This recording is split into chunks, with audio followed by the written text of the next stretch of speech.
California Edition. I'm Brad Pomerance. We are coming to you from Sacramento, the state's capital, and today we are joined by Jimmy Gomez. He is a member of the California State Assembly.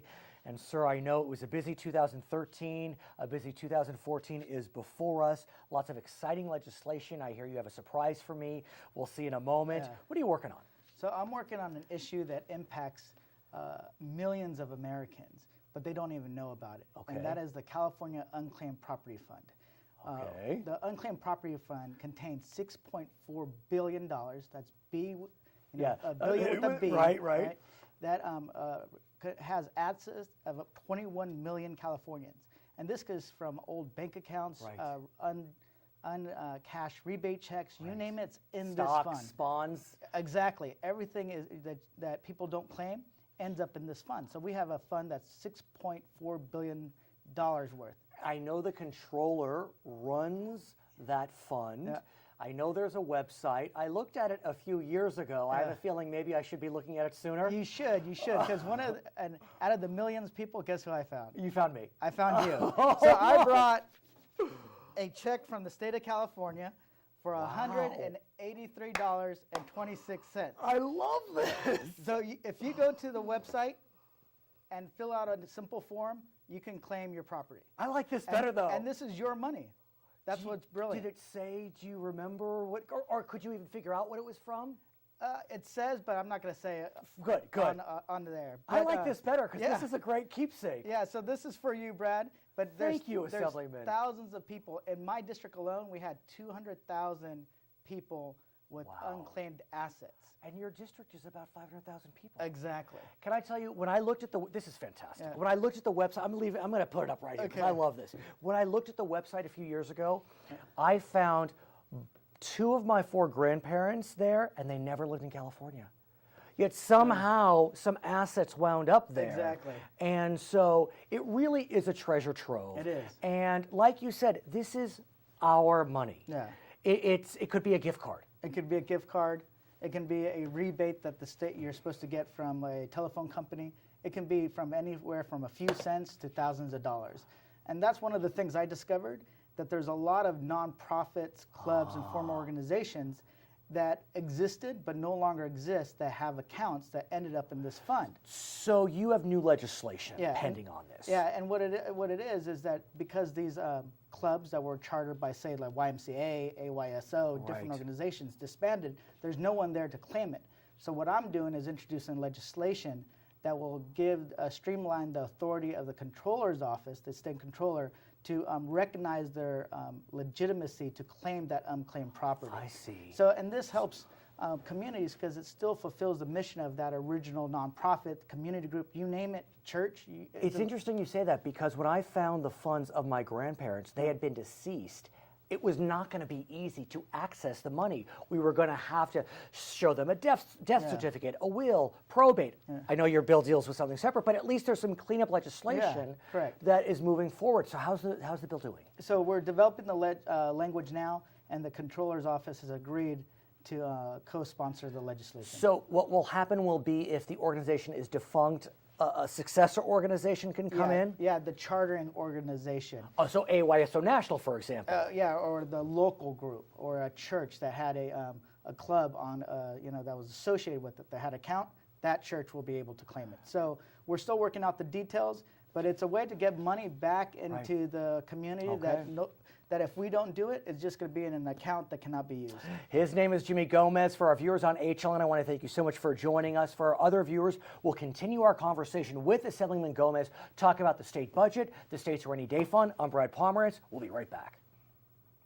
So, sir, let's talk about the budget, because as we mentioned, the state has a nice chunk of money in this unclaimed property fund, but it also has a nice little surplus. Yes. Which, I can't believe we have a surplus. I've been hosting the show for years. I never thought I'd say surplus. We have a surplus. We do. How did that happen? I think it was really just leadership in the legislature and in the governor's office that put us on a financial track over the last, 4 to 5 years. Right. They really took the hard steps to get our fiscal house in order and to ensure that we weren't overspending outside our means. The economy picked up, and once the economy picked up, we had more money in our accounts. And Prop 30. And hard to deny. And Prop 30 played a big role, but even above Prop 30, the economy is moving along, creating more jobs, more of a tax base, more revenue, and helping us all. So what should we do with the surplus? There's a lot of competing interests out there.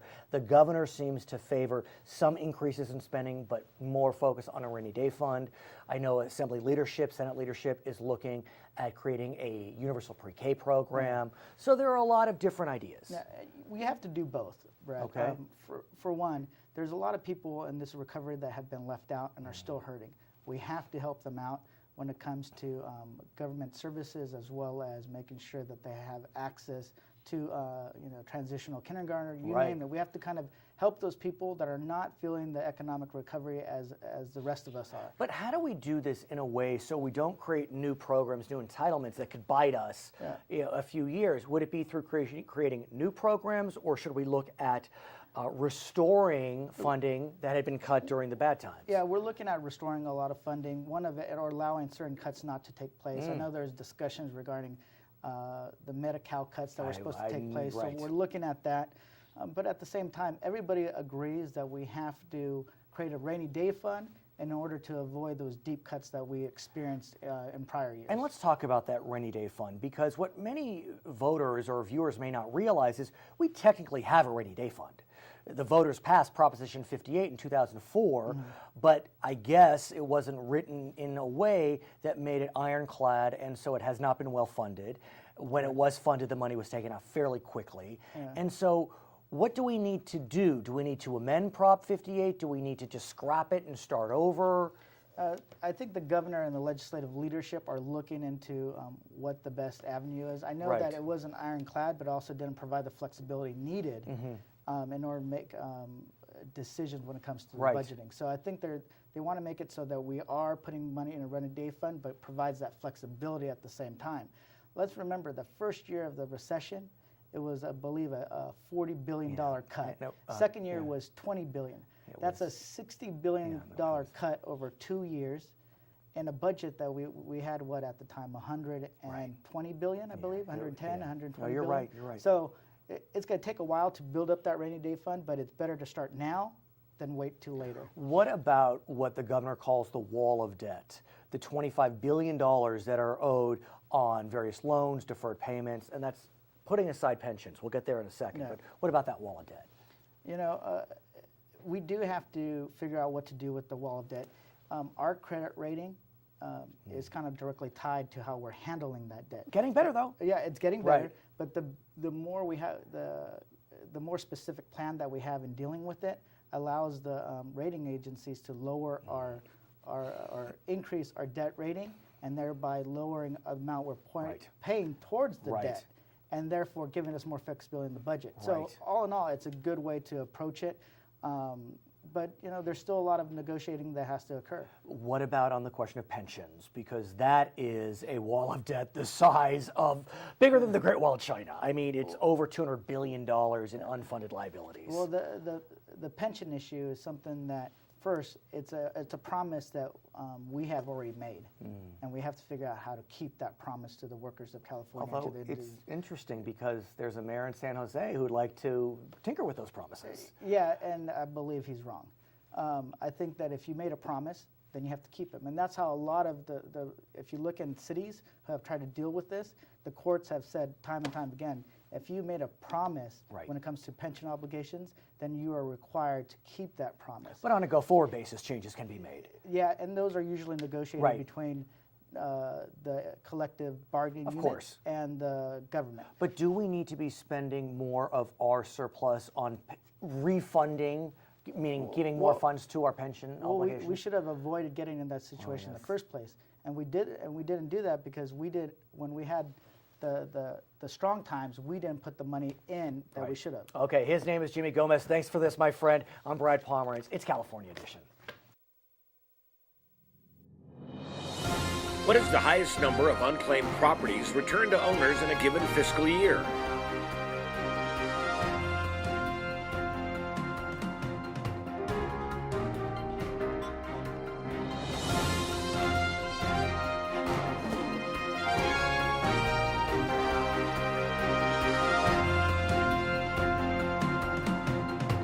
California Edition coming to you from Sacramento, California. I'm Brad Pomerance, and we are joined by Sebastian Ridley-Thomas. He is a member of the California State Assembly, one of the newest members, of course. How's your new job? It's great, and it's a wonderful opportunity to serve the people of the 54th District. Which is my district. That's right, the fighting 54th. Right, I like it. You had worked for a senator? Yes. And an assembly member, or just a senator? Just the senator. Okay, so how? Current D. President. Right, so how's it on the other side of the Capitol? Well, the color of the carpet in the Senate is red, that in the Assembly is green. And the bills still have to get passed. I was going to say, so let's talk about the big bill. Yeah. The big bill being the budget. The BB. Yeah, the big bill, the BB. And so I want to get a sense from you about the budget process. We know that in January, the governor proposes his budget. He'll put us through a May revise in May, but we do. And in that time period, the legislature disposes and opines and gives its opinion on various aspects of the budget bill. Assembly Democrats put out a budget blueprint. Right. It's a framework and outline for priorities, not necessarily representative of everyone in the caucus, but really in conjunction with the Assembly leadership. Right. Speaker Perez, Chair, Budget Chair Nancy Skinner, and the senior leadership team. And many of their pronouncements and suggestions have been incorporated. One which we hope to see more tangible legs on in the budget that was mentioned in the budget is early childhood education. I was going there. And universal preschool. And let's talk about that, because there is no doubt that before the governor presented his January proposal, Senator Steinberg, Speaker Perez announced that one of their major initiatives for the year would be universal pre-K. And if you look at the governor's proposal, that really wasn't in there. Well, there are monies for early childhood education writ large. There are monies for community colleges and increasing the number of transfers to UC. There are grants. Those impact those who would be trained and performing at the school. Right. So the governor takes a rather strategic and global approach that the legislature will have to give definition and structure toward in negotiation with the administration to look at what the expansion looks like, how we manage getting 3 to 5 year olds into public schools, and also working with the current system, which is largely private. Right. And making sure that we have a trained, credentialed, and continually educated workforce, which is a key part of this conversation. But what we know from Senator Steinberg, the pro tem, and Speaker Perez is to fund a program like Universal Pre-K would be about $1 billion a year. Correct. Now, but the proposal, I think, from both legislative leaders is a phase-in. It's not a one-time. It is. And if it's a phase-in, I would argue that we need to have a mix of public and private, because some of these private child care organizations are rather effective. Many are women-owned businesses, and in my community, they are a vital interaction between education, child care, community building. So we'll have to have a conversation about that. Do you feel as if the governor is willing to move on this? We do have a surplus, over $4 billion, but the governor seems to be very committed to creating that rainy day fund, which I want to talk about more as we progress. Creating another program, entitlement, is it the right time to do it? Well, it's a strategic investment in the future. The question is, when will we have another opportunity to begin this conversation in a tangible way? To miss the opportunity to invest in early childhood education six-year-old, prior to being 6 years old, is something that I think is... well, let's continue this conversation. For our viewers on HLN, thanks for joining us. For our other viewers, we'll be right back. So there's no doubt that this is a moment in time where one could argue that we should seize the day. Right. And we seize the day by actually passing a universal pre-K. But look, this governor, he has said in no uncertain terms that he wants a rainy day fund set up. You can't do it all. So what's your sense, if we can kind of shift gears, about the creation of a rainy day fund? Well, there are two aspects of it with respect to fiscal discipline, and we must, I think you and I have discussed before, salute the voters for majority vote authority and for the temporary tax increases contained in Prop 30, as well as it's not a cliff effect, so we don't just stop and have a drop off. There's a tiered phase out at the end of 7 years, 6 from now, on Prop 30. That helps the majority party exert fiscal discipline, and this is why we will have the 4th on-time balanced budget in as many years, and that is unprecedented in the modern era of legislation. And miraculous when you consider the last decade and how dramatic and draconian.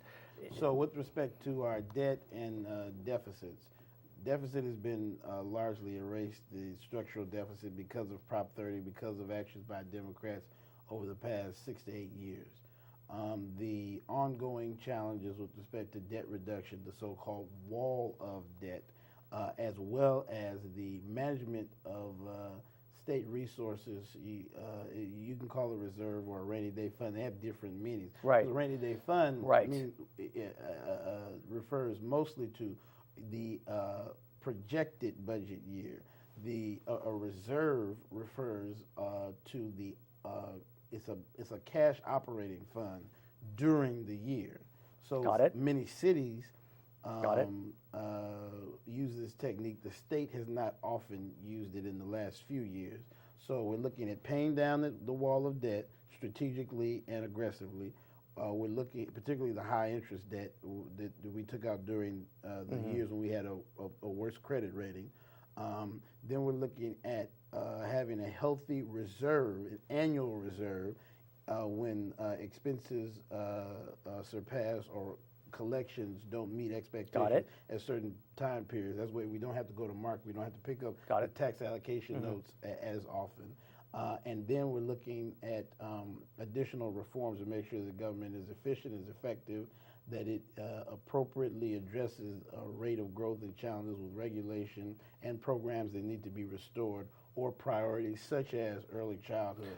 The argument being that if you invest on the front end, it's much less expensive than on the back end through incarceration, through mental health, through rehabilitation programs, through the criminal justice system. Well, early childhood is a correlative spending. Well, as I understand it, what oftentimes happens is those that work in prison systems look at third grade reading results. Yeah, those who build prisons. And so they see how is the reading result in third grade, and that's how they predict how many they'll need. High rates of foster care, which unfortunately, we see a large rate of those who are involved in the sex trafficking industry, particularly of minors. A significant number have been in foster care. But we talk about prisons, if I may. I mean, that is another wrinkle in this whole budget battle, because we know the federal court is overseeing the contraction of the prisons in our state.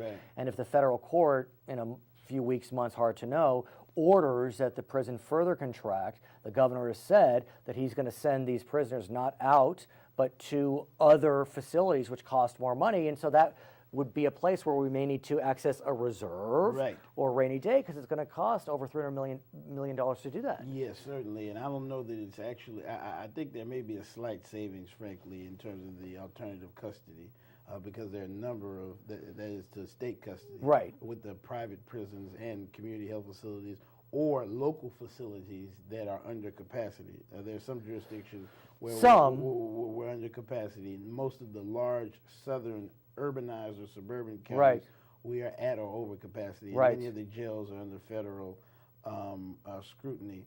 The governor has been rather forthright and thoughtful about the issue from his days as the Attorney General. And I'm glad to be on the Public Safety Committee and working with the chairs of both houses. This is an important issue to LA County because we have such a large portion of the realignment population already. We're trying to see and measure how realignment has been implemented. So before we get another wave of people who are transferred to local custody, we need to make sure we get rehabilitation appropriately touched and the services in the local areas. His name is Sebastian Ridley-Thomas, member of the California State Assembly. My name is Brad Pomerance. This is California Edition.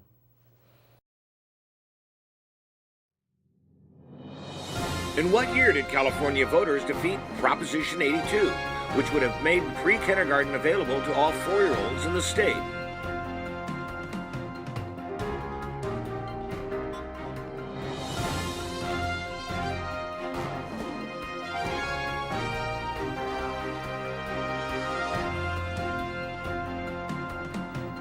California Edition. I'm Brad Pomerance coming to you from Sacramento, the state capital. We are joined by Doss Williams. He is a member of the California State Assembly. And so I want to speak with you about the governor's recent State of the State address. Pretty well received by both Democrats and Republicans. Fairly short, I thought. In fact, it was 17 minutes. Yeah, I think Lieutenant Governor Gavin Newsom's intro was almost as long as Governor Brown's. But what do you make of his State of the State address? Well, he packed a lot into that 17 minutes. He addressed the issues at hand, both the good and the challenging. The good is that we're really reinvesting in our public school system. That he's embraced the idea that we brought forth in the Assembly of a rainy day fund, so that we store away money for the future. He quoted the book of Genesis. Right, I heard that. Saying that when Joseph tells the Pharaoh, you store away grain in the years of plenty for the years of want. Can I actually ask you more about the rainy day fund? Because it is a very interesting debate. We have a rainy day fund. The voters passed a rainy day fund in 2000, I think it was 4, Proposition 58, but that rainy day fund really has not been seen as adequate. It hasn't been funded for years. Neither Governor Schwarzenegger or Governor Brown has funded it in the last 5 years. Why do we think a different rainy day fund would work? Because the rainy day fund that's being proposed takes into account spending money to pay down debt. Okay. And the other rainy day fund, the reason why it was successfully challenged in the courts, was that it would have stopped us from being able to pay down our debts.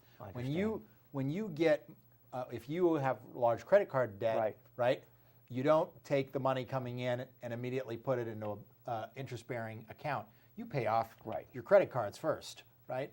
And that just makes good public sense. The same thing that makes good sense for you as an individual makes good sense for the state. We need to pay off our debt. And so that is one of the priorities. And the rainy day fund that's being set up will still allow us to put away money, but won't sort of count the retiring of debt against the percentage going in. And so what about that debt, that wall of debt that Governor Brown discusses? It is quite significant. I mean, at least $25 billion, and that does not include our pension obligations and our retiree obligations. So our budgetary debt is about, was last year about $25 billion. It is less now. Okay.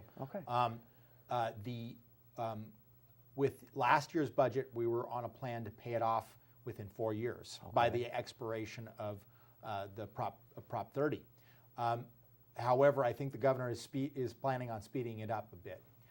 So we may be clear our budgetary debt in the next couple of years. At the same time, there is the notion that it's not necessarily a bad thing to have some debt and invest what you have in programs. And so I know, for example, the Assembly Democrats and Senate Democrats are high on a universal pre-K program. That's right.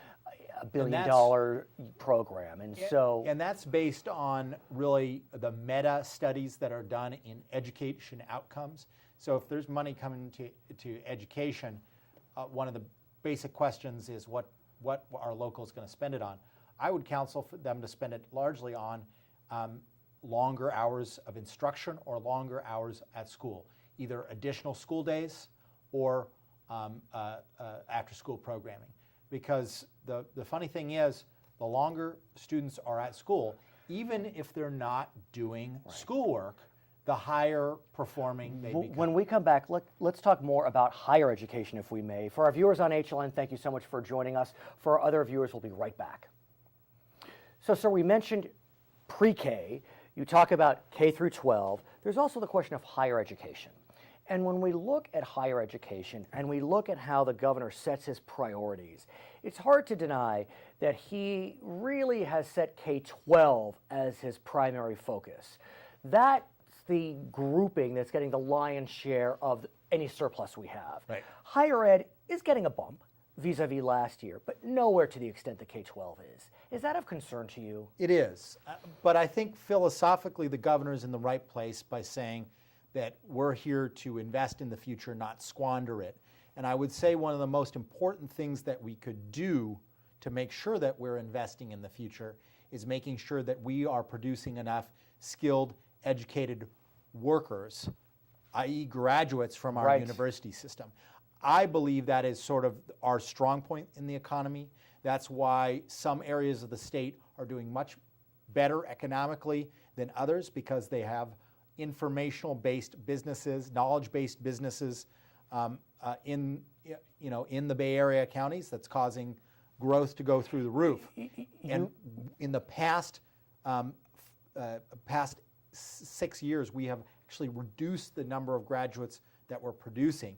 If we are going to increase our graduates at UC and CSU, there needs to be an additional budget allocation. But one way you're looking to do that, which does not implicate the state budget that much, was a bill that you took through the legislature last year, signed by the governor, quite controversial. And the bill allows a pilot program to move forward so that certain community colleges can create intercession classes and charge a higher rate. That's right. At this stage, only Long Beach City College has adopted the program. It started right now. They couldn't be happier. I mean, I've spoken with the chancellor, the trustees. They love the program. The other 5 institutions that have been permitted to engage in the pilot have not moved forward yet. But talk to us about that as one of the solutions that you've looked toward. Well, and these schools have only been legalized to do extension courses for the last 3 weeks. So literally.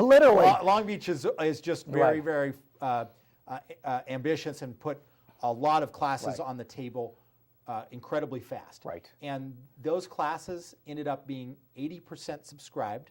Right. Very popular.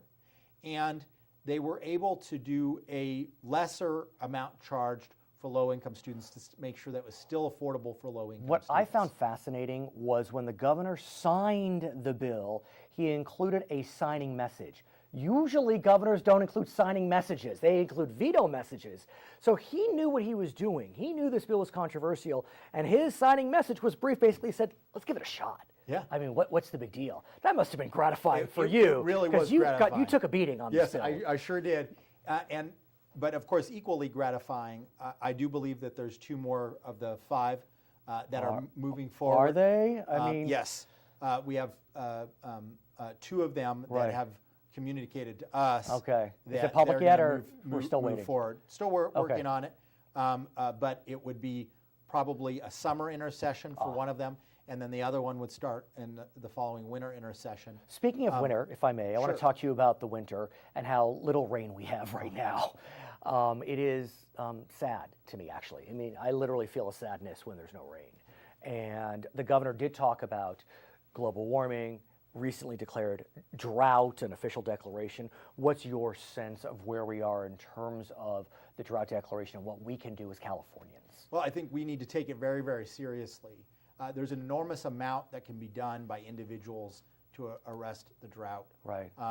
In fact, in many communities that have been, used to droughts more than others, like Santa Barbara and Ventura County, which I represent, immediately when a drought is called, people scale back by 20%.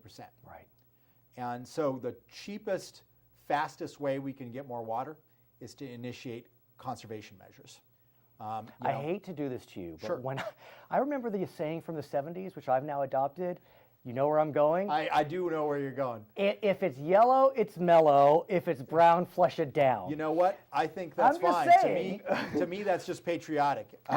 Patriotic. If we're going to be serious about the drought, Right. Of course, the other biggest area is in your landscape. Yeah, of course. People just waste a huge amount of water in grass, and so communities, a lot of the communities in my district, they will actually pay half of the value of re-landscaping your yard. And those are the kind of measures, flippantly, they've been called cash for grass programs. We don't call it that. There's so many cliches we can use. In Santa Barbara. His name is Dos Williams, member of the California State Assembly. I'm Brad Pomerance. It's California Edition.